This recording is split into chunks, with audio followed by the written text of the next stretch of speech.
Assalamualaikum warahmatullahi wabarakatuh. Di sini saya Puspita Rahmayanti Effendi. Di sini saya akan meresum tentang motivasi belajar yang telah disampaikan oleh saudari Nabila Nisa Uljana dan Resti Hidayanti. Jadi, motivasi itu berasal dari kata motif yang berarti dorongan, kehendak, alasan, atau kemauan.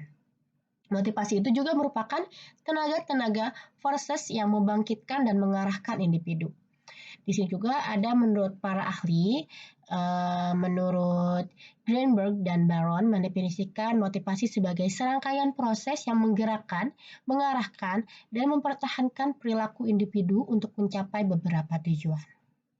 Selanjutnya, pengertian motivasi belajar menurut M. Dalyono ialah daya penggerak atau pendorong untuk melakukan suatu pekerjaan yang bisa berasal dari dalam diri juga atau maupun dari luar. Komponen motivasi belajar yang pertama itu ada kebutuhan. Menurut Maslow, di situ ada kebutuhan fisiologis, kebutuhan perasaan aman, kebutuhan sosial, kebutuhan harga diri, dan kebutuhan aktualisasi diri. Di sini juga ada menurut Mr. Klenlad, ada 3 kebutuhan. Yang pertama, kebutuhan kekuasaan, kebutuhan berafiliasi, kebutuhan berprestasi. Nah, ada juga dorongan atau tingkah laku. Nah, komponen dorongan atau tingkah laku ini merupakan kekuatan mental yang berorientasi pada pemenuhan pencapaian tujuan atau tingkah laku yang digunakan sebagai cara atau alat agar suatu tujuan itu bisa tercapai.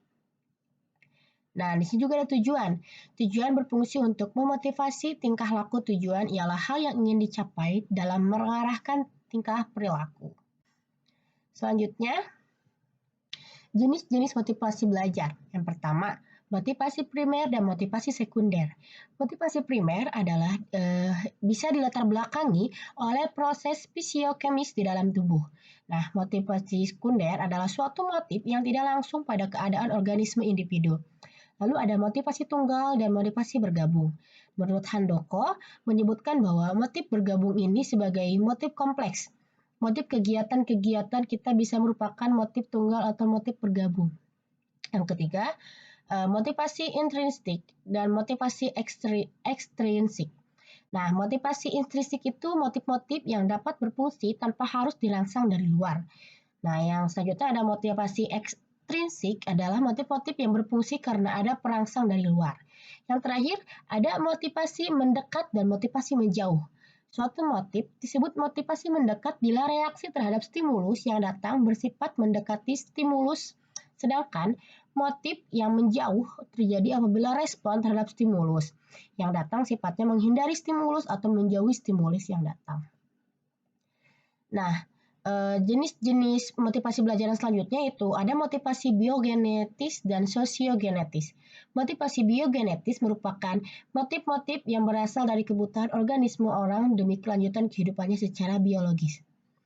Motif sosiogenetis adalah motif-motif yang dipelajari orang dan berasal dari lingkungan kebudayaan tempat orang itu berada dan berkembang. Selanjutnya ada motivasi sadar dan motivasi tidak sadar. Nah, pengelompokan motivasi menjadi motivasi sadar dan motivasi tidak sadar semata-mata didasarkan pada taraf kesadaran manusia terhadap motif yang melatar belakangi tingkah lakunya. Di sini juga ada 3 fungsi motivasi belajar. Yang pertama, mendorong manusia untuk berbuat. Yang kedua, menentukan arah perbuatan.